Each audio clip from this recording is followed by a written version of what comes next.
개발자의 입장으로 이 네. 차량을 봤을 때는 어떤가요? 딱히 다르진 않은 것 같습니다. 그런가요? 그냥 네. 좀 인포테인먼트에 대한 네. 아쉬움이 최근에 살짝 있었다. UI, UX라고 하는데 네. 그런 부분이 되게 괜찮아진 것 같지만 최근에 어떤 한 사건 때문에 네. 이거는 조금 고쳐줬으면 소형 SUV임에도 불구하고 중형 SUV와 견줄 만한 정도의 가격을 내야 된다는 게 이거는 아마 많이 단점으로 다가올 것 같습니다. 이 차는 한국의 네. XC40이다.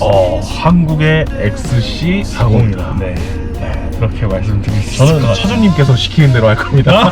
I've been ready for this. I think I should start by letting you in. Take a look at you and start to lose my balance. What am I falling into? This feels like something new. I've seen a lot of views, but they were nothing like this. The way you do what you do, I think you're something brand new. 안녕하세요, 서토반입니다. 오늘은 코나 차주 인터뷰를 시작하겠습니다. 자기소개 부탁드릴게요. 네, 안녕하십니까. 저는 현재 남양주 거주하고 있고 안드로이드 어플리케이션 개발하는 직종 가지고 있는 만 28살 코나 차주 권혁진이라고 합니다. 반갑습니다. 개발자의 입장으로 이 네. 차량을 봤을 때는 어떤가요? 딱히 다르진 않은 것 같습니다. 그런가요? 그냥 네. 좀 인포테인먼트에 대한 네. 아쉬움이 최근에 살짝 있었다. UI, UX라고 하는데 네. 그런 부분이 되게 괜찮아진 것 같지만 최근에 어떤 한 사건 때문에 네. 이거는 조금 고쳐줬으면. 그러면 그건 이따가 네, 말씀해 주시면 좋을 것 같고요. 네. 그러면 현재 이 차량 소개 한번 부탁드리겠습니다. 네, 일단 이 차량은 코나 이번에 새로 풀체인지된 모델이고요. 프리미엄 트림에 현대 스마트 센스만 추가한 그런 차량입니다. 그러면은 출고 금액이 어떻게 되나요? 출고 금액이 원래는 2,900만 원인데요. 네. 제가 전시차 할인을 받아서 200만 원 할인된 가격으로 2,700만 원에 이제 60개월 풀 할부로 결제를 하게 되었습니다. 그럼 월 납입금이 어떻게 되죠? 월 납입금은 차값만 한 52만 원 정도 계속 내고 있습니다. 월 52만 원, 네. 60개월 풀할부입니다. 네. 보험료는 얼마 나오나요? 보험료가 제가 원래 현대해상 다이렉트로 처음에 조회를 해봤을 때는 한 135만 원 정도가 나왔었거든요. 면허딴지도 한 3년밖에 안 돼서 그런 것 같은데 그러다 보니까 한 150만 원 정도가 나왔고 12개월 그 할부로 납부했을 때 한 달에 한 15만 원 정도 내고 있습니다. 알겠습니다. 그러면은 이 차량 연비 어떻게 나오나요? 연비는 제가 알기로 공인 연비는 시내에서가 한 10에서 12 정도로 알고 있고요. 고속도로 항속 주행을 했을 때는 13에서 15 정도로 알고 있는데 근데 고속도로는 공인 연비보다는 더 좋게 나왔던 경우가 많았습니다. 소형 SUV임에도 불구하고 괜찮은 승차감을 가지고 있다라고 생각을 해요. 제가 차를 사기 전에 카쉐어링을 좀 많이 이용을 했었는데 그때 타본 차들 중에 셀토스가 조금 승차감이 맞나 싶을 정도로 좀 굉장히 딱딱한 승차감이었던 걸 경험을 했었거든요. 네.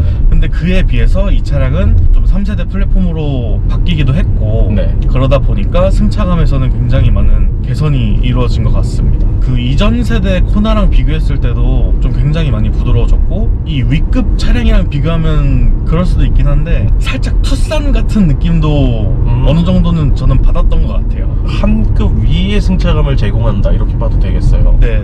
그러면 또 장점 어떤 거 있을까요? 실내 정숙성 정도를 얘기를 할 수가 있는데요. 이게 그 8단 자동 미션이 들어가 있고 그러다 보니까 고속에서도 그 엔진 소리가 많이 나지 않더라고요. 그런 것도 있고 이제 앞에 윈드실드에 네. 그 이중 접합 차음 유리가 들어가 있다고 알고 있거든요. 그것 때문에 그 1열에서 오는 소음이나 이런 것들은 굉장히 많이 방지를 해주고 있는 것 같습니다. 그러면 또 장점 어떤 거 있나요? 이제 신형 아반떼부터도 공통적으로 적용되는 장점이라고 볼 수 있는데 전 트림 다 브레이크 등이랑 전조등 이렇게는 LED가 들어가 있습니다. 이제 전조등 같은 경우에는 그 MFR이랑 프로젝션 방식의 차이가 있기는 한데 그래도 MFR 방식임에도 불구하고 LED가 들어가 있다는 것 자체는 굉장히 시인성이나 시야에 영향을 많이 끼치잖아요. 네. 그래서 밤에 다닐 때 굉장히 만족하면서 다니고 있습니다. 그리고 그 다음 장점은 이제 실내 공간을 좀 말씀을 드리고 싶은데요. 이전 세대 코나는 뒷자리가 그냥 없는 수준으로 많이 많이 알고 계셨잖아요. 네. 근데 이번에는 뒷자리가 굉장히 많이 넓어졌고, 최근에 그 포항으로 여행을 한번 간 적이 있었어요. 4명이 이 한 차를 다 이용을 했었고, 저도 네. 뒷자리를 앉아봤는데 레그룸이나 이런 것도 많이 확보가 돼 있더라고요. 물론 이제 중형까지의 그런 레그룸은 아니고 한 준중형 세단 정도의 레그룸은 좀 확보가 돼 있는 것 같고, 뒷자리가 또 이제 리클라이닝이 돼가지고 네. 되게 편하게 여행을 갔던 기억이 있습니다. 그러면 뒷자리의 승차감은 어떤가요? 뒷자리 승차감도 아반떼 정도는 나오는 것 같습니다. 공간도 넓어졌고 승차감도 탈만하다. 네, 그리고 이제 네. 가운데 같은 데도 보면은 네. 기어가 이제 컬럼식으로 올라왔잖아요. 네. 가운데 기어가 없다 보니까 다른 거 말고 이런 컵홀더도 가변식으로 돼 있다 보니까 네. 컵홀더를 아예 이렇게 접게 되면 여기가 아예 그냥 빈 공간이에요. 온전히 다 수납 공간으로 쓸 수가 있기 때문에 네. 이런 부분에서는 굉장히 좀 현대가 잘 해주고 있는 것 같습니다. 역시 이런 거는 국산차가 최고인 것 같아요. 아, 그래요, 맞아요. 그리고 조수석 앞자리에도 손잡이 겸 좀 수납 공간으로 사용할 수 있는 공간도 있다 보니까 이런 부분에서 굉장히 수납 공간도 많고 공간 활용성도 좋고, 뒤쪽 트렁크 같은 경우도 아까 말씀드렸던 포항 여행 갈 때 4인 짐을 다 넣고 이제 뭐 공통으로 사용하는 짐들 있잖아요. 네. 뭐 구명조끼라던가 네. 그때 이제 캠핑 장비나 이런 것도 살짝 챙겨갔었거든요. 그럼에도 불구하고 좀 공간이 많이 남아 있었다, 그렇게 말씀드릴 수 있을 것 같습니다. 플랫폼이 바뀌면서 공간이 넓어진 것 같습니다. 네. 그러면 또 장점 어떤 거 있나요? 카쉐어링 이용할 때도 이제 전세대 코나를 탄 적이 있었는데, 그때 오디오가 정말 이게 깡통 오디오구나라는 걸 느낄 수 있게 해줄 정도로 정말 형편이 없었거든요. 네. 근데 이 차량은 프리미엄 트림이라서 이제 보스 오디오가 적용이 되지 않았음에도 불구하고 꽤 준수한 정도의 오디오를 지금 들려주고 있습니다. 조금 애매한 부분이긴 해요. 왜냐면 제가 이 차에 지금 너무 만족을 하고 있다 보니까 어느 정도 쥐어짠 느낌이 없지 않아 있다는 점을 좀 감안하고 들어주셨으면 좋겠습니다. 네. 일단 이게 내비게이션 기반의 어댑티브 크루즈 컨트롤이 들어가 있는데, 특정 구간에서 좀 가다서다를 되게 급출발 급정거를 하더라고요. 근데 제가 다른 차를 타봤을 때, 좀 윗급의 차를 탔을 때는 이런 적이 거의 없었던 것 같은데 얘만 이러니까 좀 뭔가 차별을 둔 건가 그런 싶은 생각도 들었던 적이 있는데, 굉장히 잘 쓰고 있는 기능임에도 불구하고 이런 부분에서는 조금 불편함을 느꼈던 적이 있습니다. 이 친구가 조금 과격하군요. 급출발 급정거하는 그런 게 있고, 또 한 110km를 맞춰놨을 때 앞에 차가 있으면 이제 정지를 해야 되잖아요. 네. 속도를 좀 줄여야 되는데 그때 좀 전방 경고가 많이 울렸던 적이 있어요. 줄이긴 줄이지만 많이 가까워진 다음에 줄이는 그런 경향이 없지 않아 있는 것 같습니다. 미리 대응하는 게 아니고 뒤에 대응하는 느낌을 받겠어요. 네, 맞습니다.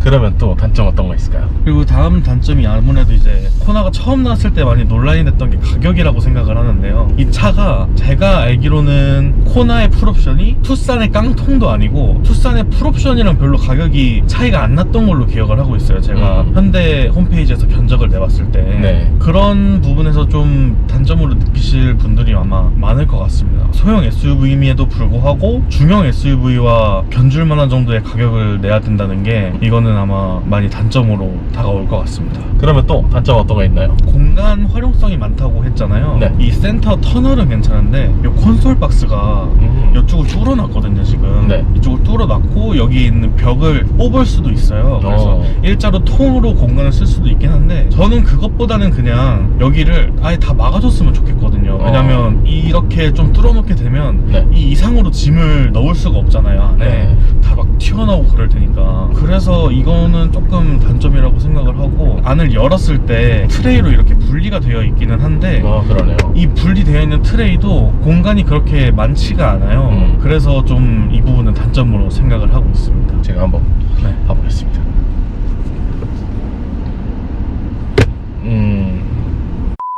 그러면 또 단점 어떤 거 있나요? 이 문제가 제가 좀 한 번 겪은 문제긴 한데, 처음에 UI UX적에서 아쉬웠던 부분이 있었다고 말씀을 잠깐 드렸었잖아요. 그게 이 부분인데, 한번 새벽에 서버가 죽은 건지는 모르겠는데 로그인 화면에서 넘어가지 않은 적이 있어요. 새로 업데이트된 인포테인먼트가 로그인 과정이 있고 그 다음에서야 이제 뭐 랩이라던가 블루투스라던가 이런 거를 쓸 수 있게 돼 있는데, 네. 그 서버가 다운되고 로그인이 안 되다 보니까 블루투스고 랩이고 아무것도 사용이 안 되더라고요. 그때 이제 새벽에 조용한 도로를 달리고 있을 때 음악을 딱 들어야 이제 뭔가 좀 새벽에 드라이브하는 느낌도 나고 그런데, 그쵸. 블루투스가 작동을 안 하니까 휴대폰으로 그냥 음악을 틀었었는데 좀 그 부분이 많이 아쉬웠습니다. 단 한 번 있긴 했지만 굉장히 치명적으로 다가왔던 그런 경험이었습니다. 그 뒤에 뭐 작동을 했었고 이게 딱히 뭐 하드웨어적 결함은 아니라고 생각을 해가지고 네. 센터를 굳이 가진 않았었습니다. 이것도 개발하신 개발자분이 계실 거 아니에요? 그쵸. 그분이 좀 이제 고생을 하시겠구나 그냥 생각을 하고 네. 넘어갔었습니다. 알겠습니다. 뭐 이거는 단점으로 보기보다는 이런 일이 있었다. 네, 그냥 조금 아쉬웠던 점. 네, 이렇게 보면 될 것 같습니다. 네.